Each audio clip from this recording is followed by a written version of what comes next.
প্রচণ্ড দাবদাহের হাত থেকে নিজেদেরকে রক্ষা করতে আমরা ছুটে গিয়েছিলাম একটু শীতল হাওয়ার আমেজ নিতে পশ্চিমবঙ্গের একটি ছোট্ট শৈল শহর দার্জিলিংয়ে, যেখানে চল বললেই কাঁধে ঝুলিয়ে অবস্থায় যাওয়া যায়। কোনো প্রিপারেশন লাগে না, কোনো আগে থেকে কিছু বুকিং লাগে না, কিন্তু অবশ্যই এই বছর যা ভিড় হয়েছিল দার্জিলিংয়ে তাতে আগে থেকে বুকিং করা অবশ্যই জরুরি ছিল। তাই আমরাও আমাদের ট্রেন এবং গাড়ি দুটোই প্রি বুকিং করে রেখেছিলাম, সেই সঙ্গে হোটেল। তাই টি গার্ডেনে একটু টি ব্রেক নিয়ে আমরা পৌঁছে গেছিলাম মিরিকে মোমো খেয়ে আমরা মিরিক লেকটা একটু ঘুরে দেখলাম, সেখানে কিছু ফটোশ্যুট করলাম, করে আমরা পৌঁছে গেছিলাম নেপালের পশুপতি মার্কেটে।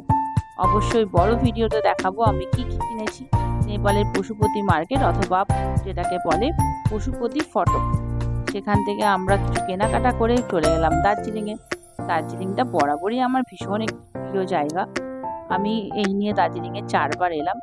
তারপর এখানে নেমে আমরা একটা বাঙালি রেস্টুরেন্টে খেয়ে নিলাম। খেয়ে নিয়ে আমরা নিজেদের রুমে চলে গেলাম। রুমে গিয়ে একটু ফ্রেশ হয়ে নিলাম।